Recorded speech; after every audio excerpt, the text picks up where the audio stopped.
I counted the suitcases. 1, 2, 3, 4, 5 suitcases stuffed with my clothes, my medication, my reading glasses, and 40 years of memories, all dumped on the curb of a Greyhound bus station in the rain. My daughter-in-law stood on the porch of the house I built with my own 2 hands, waving goodbye like she was sending off a stranger. My son stood behind her with his arms crossed, not even looking at me. He was checking his phone. I am Raymond Hale. I am 64 years old. I spent 38 years pouring foundations and framing walls across the state of Tennessee. My knuckles are thick. My back is crooked. My hands built over 300 homes in Davidson County alone. And on a Wednesday evening in October, my only son and his wife threw me out of the house I deeded to him as a wedding gift and told me I was no longer welcome in their lives. They thought that was the end of the story. They did not know it was the beginning of mine. It started 8 months before the suitcases. My wife Carol passed from pancreatic cancer in February. It was fast. The doctor said 6 months. She lasted 11 weeks. I held her hand in the hospice room in Nashville while the monitors beeped slower and slower until they didn't beep at all. When I walked out of that building, the February air hit me like a slap. I stood in the parking lot for 20 minutes. I did not cry. I had used up all my tears in the shower at 3 in the morning for the past 2 months. I was empty. My son Derek was 36. He worked as a regional sales manager for a medical equipment company. He made decent money on paper, but he spent it faster than it came in. His wife Kristen was 32. She was an interior designer who mostly redesigned our family home with my credit card. They had lived in the house on Belmont Lane for 4 years. I gave it to them when they married.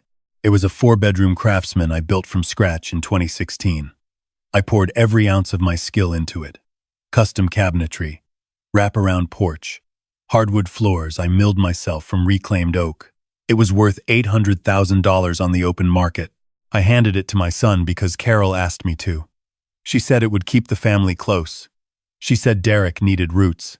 What Derek needed was a spine, but I did not argue with a dying woman. What I did not tell Derek was that the deed was held by a trust called Cornerstone Properties, managed solely by me. I had learned a long time ago from a foreman named Bud Kowalski that you never hand someone the keys to a house without keeping a copy. The occupancy agreement buried in the paperwork was not a standard lease. It was a revocable license.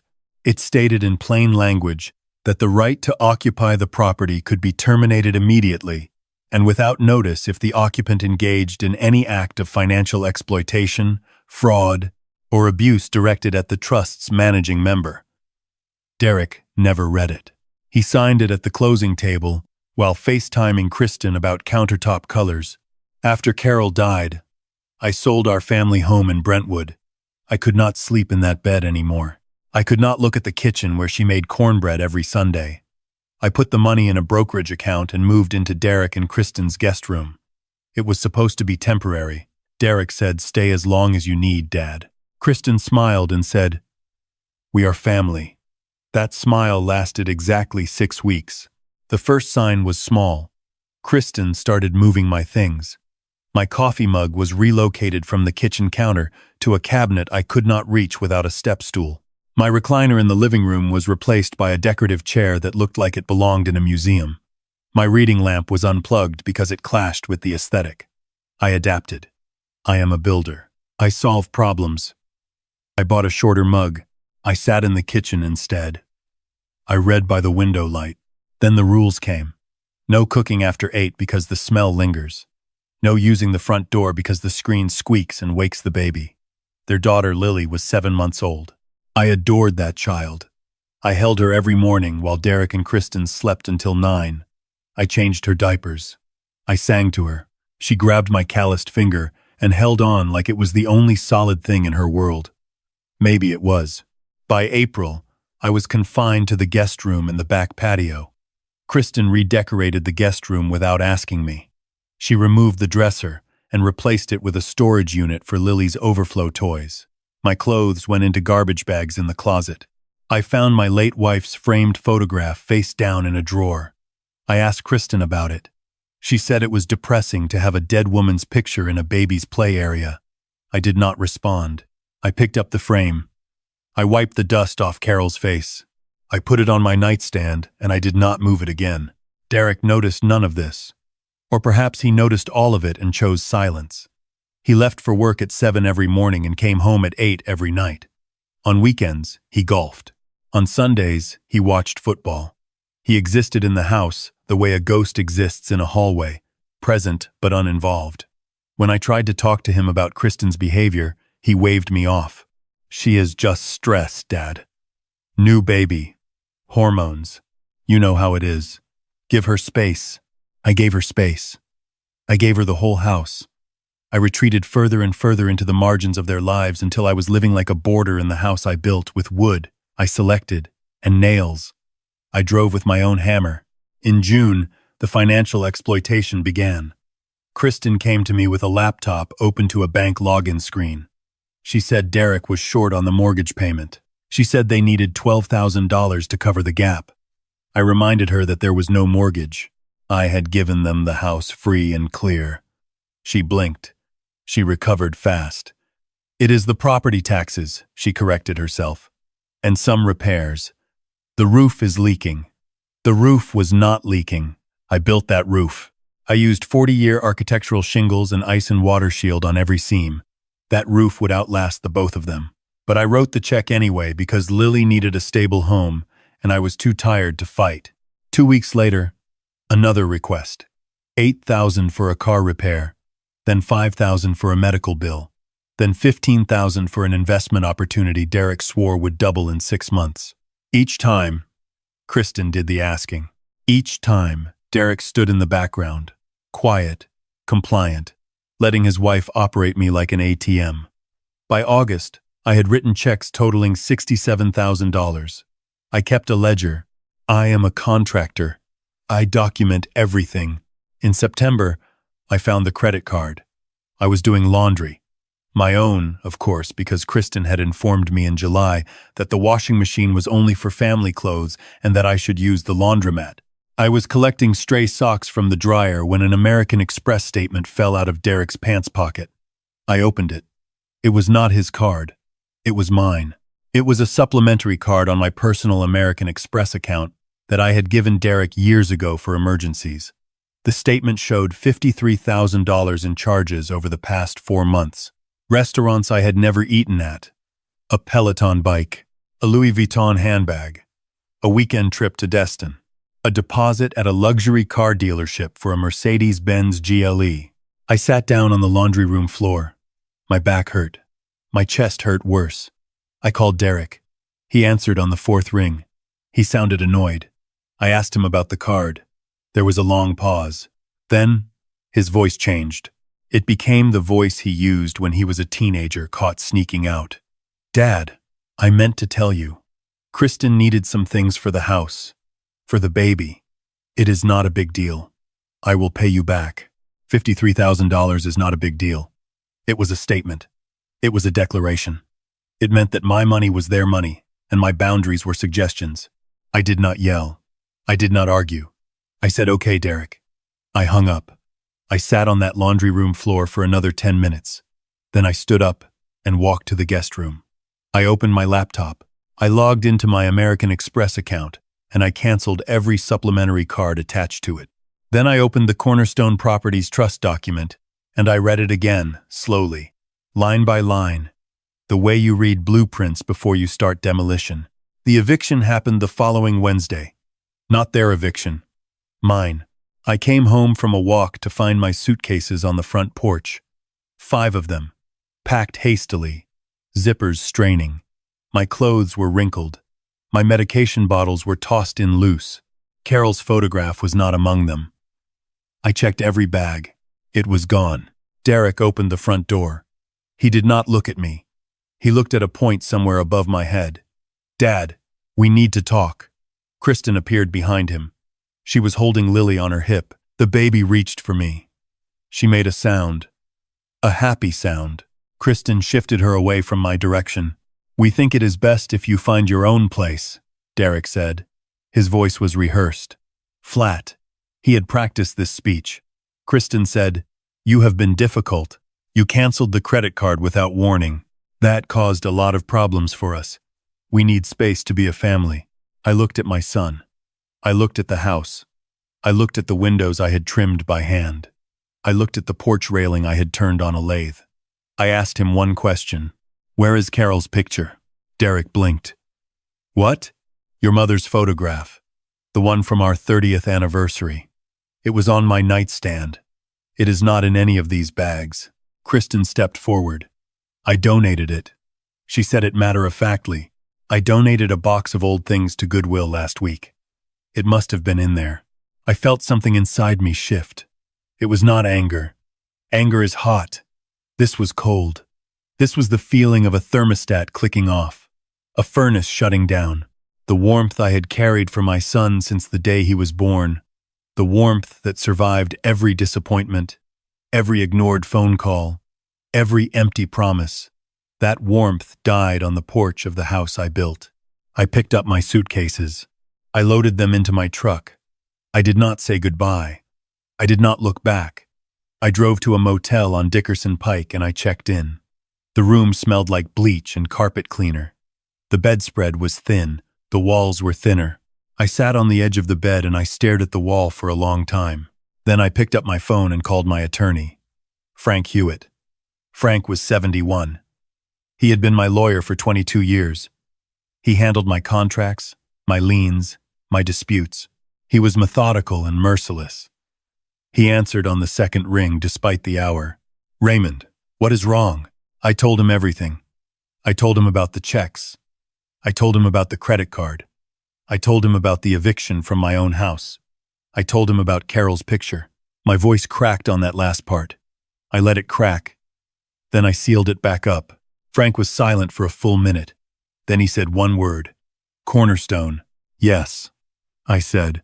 They are in the Cornerstone property right now, sitting in a house owned by your trust, spending money they stole from you, and they just put you on the street. That is correct. Raymond, Frank said, and his voice dropped low. You have grounds for everything. Financial exploitation of a vulnerable adult, unauthorized use of a financial instrument, breach of the occupancy agreement, and if you want to go nuclear, elder abuse under Tennessee Code 716102. I do not want to go nuclear, Frank, I said. I want to go surgical. I want the house sold. I want the trust dissolved. I want every penny I gave them reclassified as a loan. And I want it done before they realize I am not the broken old man they think I am. How fast? Frank asked. I want the property transferred by Friday. It was Wednesday night. That is 48 hours. Then you better start dialing. I hung up. I lay back on the motel bed. The ceiling had a water stain shaped like the state of Ohio. I stared at it until the shape blurred and my eyes closed.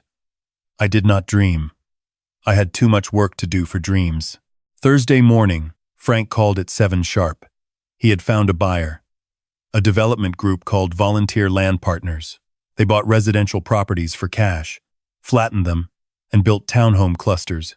They were the vultures of the Nashville real estate market. They offered $480,000. The house was worth $800,000. I did not hesitate.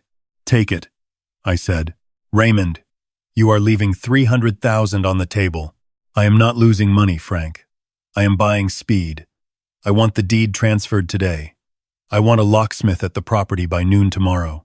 I want new locks on every door and a security team posted at the curb. You understand they will fight, Frank warned. Derek will call the police. He will claim it is his house. It was never his house, I said.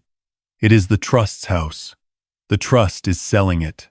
Derek is a guest whose invitation has been revoked. The wire hit the escrow account at 11:42 on Thursday morning. Frank hand-delivered the signed deed to the Register of Deeds office in downtown Nashville. By 1 in the afternoon, the house on Belmont Lane belonged to Volunteer Land Partners. I spent Thursday afternoon in a different kind of office. I sat across from Detective Susan Caldwell at the Davidson County Sheriff's Department.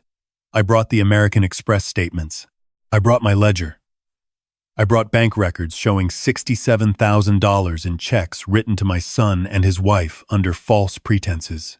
I brought printouts of the supplementary card charges totaling $53,000, $120,000 total. Detective Caldwell looked at the paperwork. She looked at me. She looked at the bags under my eyes. "You want to press charges against your own son," she stated. "I want to press charges against the people who stole $120,000 from me." I corrected her. "Their last name is irrelevant." She nodded. She was professional. She had seen this before. Elder financial exploitation was the fastest-growing crime category in the county. She opened a case file. I walked out of that office into the afternoon sun. Nashville was warm for October. The city hummed with traffic and construction cranes.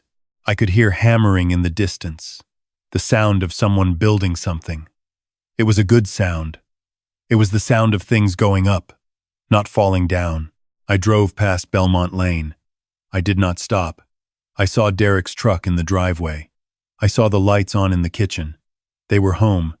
They were comfortable. They were enjoying their last evening in the house I built. Friday morning broke clear and golden. I was parked 2 blocks away from Belmont Lane in a rental car. Frank sat beside me with a thermos of coffee and a stack of legal documents. At 9:15, Derek's truck pulled out of the driveway. He was heading to work. Kristen's SUV was still there. She would leave around 10 to take Lily to a Mommy and Me class. She was predictable. Entitled people always are. They believe the world runs on their schedule.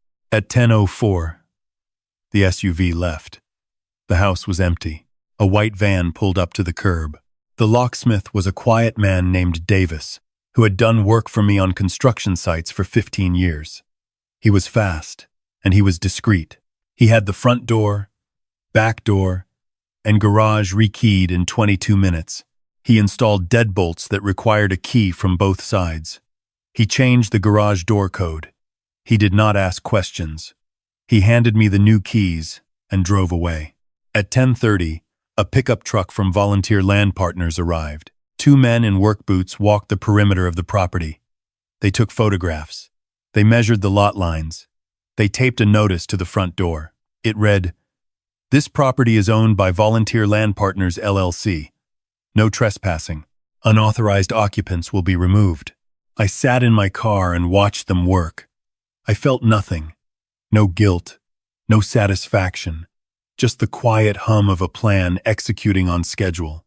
At 11, I made one more call. I called my financial advisor and instructed her to reclassify every check I had written to Derek and Kristen, all $67,000, as a personal loan. She would generate a formal demand letter requiring full repayment within 30 days. If they failed to pay, the debt would be reported to collections and the credit bureaus. Then I called the American Express Fraud Department and filed a formal dispute on all $53,000 in unauthorized charges. They flagged the account. They initiated an investigation. The charges would be reversed, and Derek would receive a letter demanding repayment of the full amount or face potential criminal referral. The trap was set. The dominoes were lined up. All I had to do was wait for gravity. Derek came home first. It was 6:22 in the evening. The October sun was already low, casting long shadows across the street. I watched his truck pull into the driveway. He got out. He looked tired. He walked to the front door and stuck his key in the lock. It did not turn. He tried again. He jiggled it. He pulled it out and examined it as if the key itself might offer an explanation. He tried the back door. Same result. He walked around to the garage and punched in the code on the keypad. The red light blinked 3 times. Access denied. He pulled out his phone. He called Kristen. I could not hear the conversation, but I could see his body language shift from confusion to frustration to something darker. He walked back to the front door and noticed the sign for the first time. He ripped it off the door. He read it. He read it again. Then he screamed. It was not a word. It was a sound, raw and primal and completely uncontrolled. He kicked the door with his boot. He kicked it again. The Craftsman door I had hung myself held firm. I had used 3-inch screws and a steel strike plate. It would take a battering ram. Kristen arrived 12 minutes later. She had Lily in the car seat. She got out, leaving the baby in the car, and ran to Derek. He showed her the sign. She grabbed his arm. She was yelling. I could hear fragments carried on the wind. Our house. Call the police. Your father. That last phrase floated across the quiet street and landed in my open window like a burning coal. Derek called the police. They arrived in 9 minutes. 2 officers. They were polite. They were thorough. They checked the property records on their in-car computer. They confirmed what I already knew. The house belonged to volunteer land partners. Derek Ford Hale was not on the deed. He was not on the title. He was not a tenant. He had no lease. He was, legally speaking, nobody. The officer explained this to Derek. I watched my son's face cycle through every stage of grief in 45 seconds. Denial, anger, bargaining, depression. He never reached acceptance. He turned and looked down the street. He scanned every parked car. He found mine. He ran toward me. Kristen screamed his name. The officers followed. Derek reached my car and slammed both palms on the hood. The sound was a flat, metallic boom that echoed off the houses. "What did you do?" he shouted. His face was red. Veins stood out on his neck. His eyes were wild. "You sold our house? You cannot sell our house. We live there. Lily lives there. Her crib is in there. Her toys are in there." I lowered the window 3 inches. "The house belonged to the trust, Derek. The trust sold it. You were a guest. Guests do not steal from their hosts. I will sue you," he screamed. "I will take you to court. You are senile. You are losing your mind. I will have you declared incompetent." There it was. The word I had been expecting. Incompetent. It was the weapon of choice for children who wanted to strip their parents of everything. Declare them crazy. Take the assets. Dump them in a facility. Collect the inheritance early. I reached into the passenger seat and held up a manila envelope so he could see it through the window gap. "This is a copy of the financial exploitation complaint I filed with the Davidson County Sheriff yesterday," I said. $120,000 in documented theft. The detective assigned to your case is named Caldwell. She is very good. I also have a formal demand letter from my financial advisor for the repayment of $67,000 in loans that are now in default. And American Express has opened a fraud investigation into $53,000 in unauthorized charges on my account. Your name is on every receipt." Derek's hands slid off the hood. He stepped back. He looked like a man who had just walked into a glass door he did not see coming. "Dad," he said. His voice broke. His shoulders dropped. The tough guy routine evaporated like steam. "Dad, you cannot do this. We are family. Mom would not want this." I felt the cold in my chest tighten. He was invoking Carol. He was using the dead to manipulate the living. It was the lowest card he had left, and he played it without hesitation. "Your mother," I said slowly, "wanted you to have roots. She wanted you to be a good man. She wanted you to take care of your family, which included me. Instead, you stole from me. You isolated me. You let your wife throw my belongings on the curb and donate your mother's photograph to a thrift store. You used me like a bank and discarded me like a broken tool. Do not speak her name to me. You do not have the right." Derek started to cry. It was ugly and loud. Kristen stood behind him, holding Lily, staring at me with a look that could freeze lava. She was calculating. I could see the gears turning behind her eyes. She was already thinking about the next move, the next angle, the next person to exploit. "You will regret this," Kristen said. Her voice was calm and venomous. "We will get a lawyer. We will take everything you have." I looked at her. I held up a second envelope. "This is a copy of the occupancy agreement your husband signed 4 years ago," I said. Page 6, paragraph 4. It states that any act of financial exploitation directed at the trust's managing member constitutes an immediate and irrevocable termination of the license to occupy. Your husband signed it. It is notarized.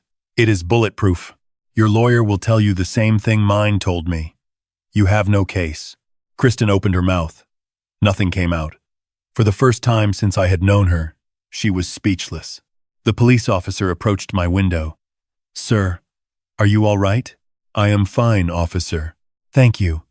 I held up my bruised forearm where Derek had grabbed me 3 weeks ago when I refused to write another check. The bruise had faded to yellow, but it was still visible. I have been the victim of financial exploitation and physical intimidation by my son.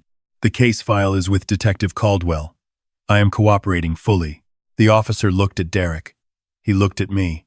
He made his assessment. He turned to my son. Sir, you need to leave the area. This is private property and you are causing a disturbance. Derek looked at the officer. He looked at the house. He looked at me. He had nowhere to go. His wife's parents lived in Oregon. His friends were fair-weather acquaintances who would not return his calls once they heard the story. His credit cards were dead. His bank account was thin. His house was gone. His father was gone. He got into his truck. Kristen got into her SUV. They pulled away in opposite directions. It was the first honest thing their marriage had produced. I sat in my car for another 20 minutes. I watched the lights of the house I built go dark one by one as the automatic timers clicked off.